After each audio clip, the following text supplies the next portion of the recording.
Here perhaps was a priest or guru, eyes narrowed in meditation. On merchant seals were sacred trees and animals, still characteristic of India today.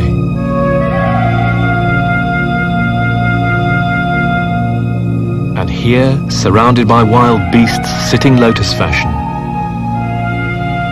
the ancestor of the great yogi Shiva himself, the oldest god in the world.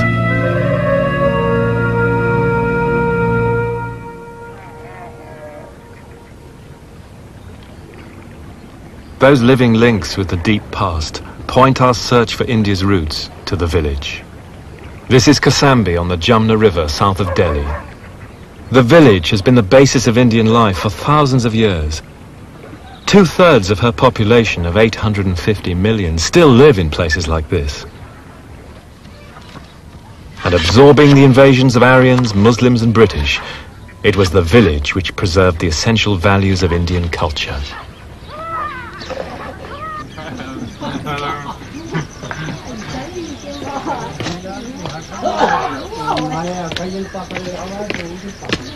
The key to those values is the deep-rooted belief that all life is sacred.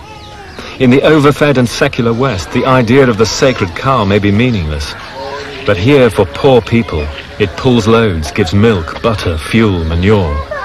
And to kill it is literally sacrilege. The basic beliefs of Hinduism reinforce this idea of the connectedness of life. At a village shrine, one of the highest priestly caste offers a libation and a Sanskrit prayer. This black stone icon, descended from the phallic stones of Mohenjo-Daro, is the mark of the god Shiva, a symbol of the life force.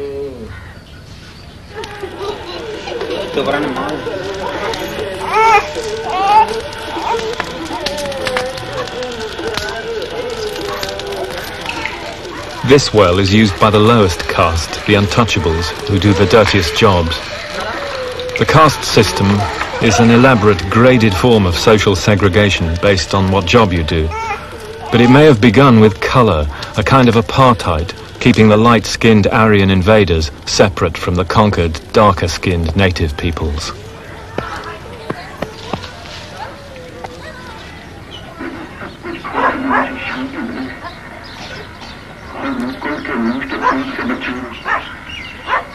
In the first millennium BC, the fusion of the Aryan newcomers and the older culture bore fruit in some of the greatest spiritual works of humanity.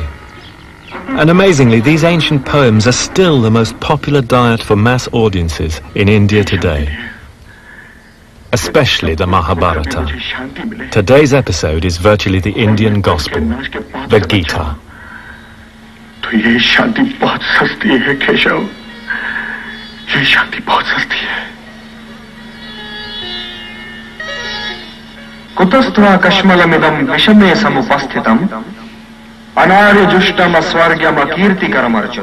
It is obsession with the senses and the material life, says the divine Krishna, which is the ruin of reason and will destroy humanity itself.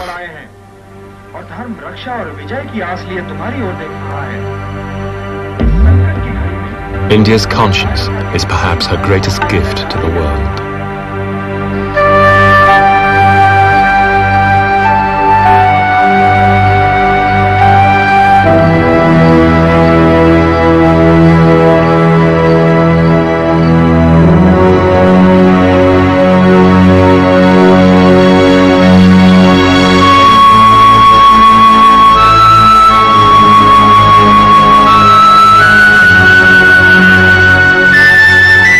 Around 500 BC, city life revived in the Ganges Valley, and a renaissance took place as glorious as the age of Pericles in Greece.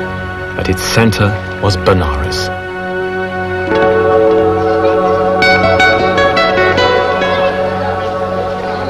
For the pilgrims bathing here on the morning of Shiva's festival day, Shivaratri, the city of Shiva is beyond time and history, a place of redemption.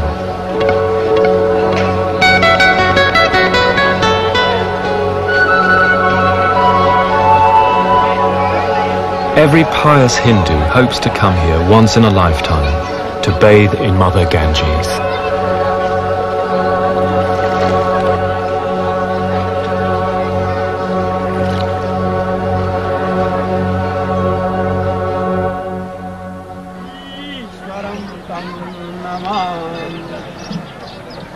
Yinirita pravartante pranina sveku karmashu tam bande paramatmanam swatmanam sharvadina.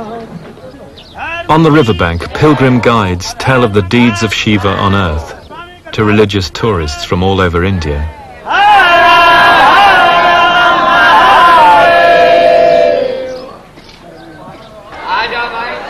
As early as the first millennium BC, the Mahabharata visualized India as one motherland, united through pilgrimage.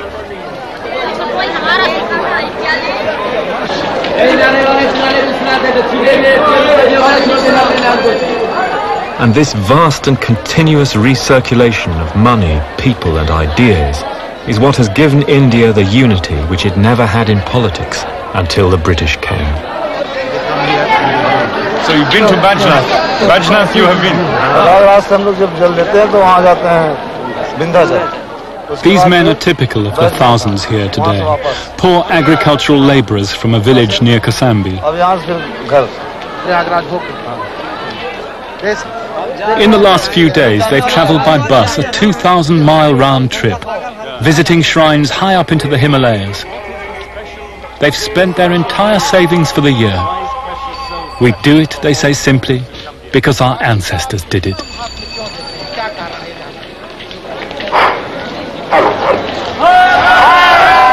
The rich are here too.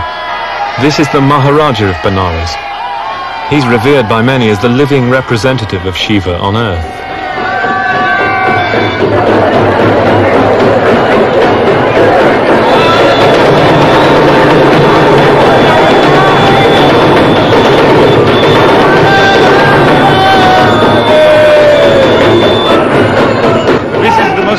At the heart of the sacred city is a labyrinth of narrow alleys.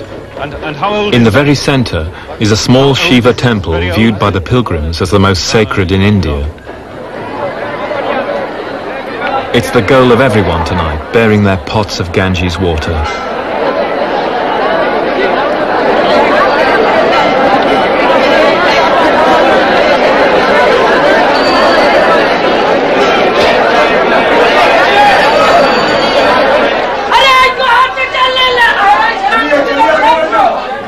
In the inner sanctum, the simple black stone is submerged with offerings of milk and flowers.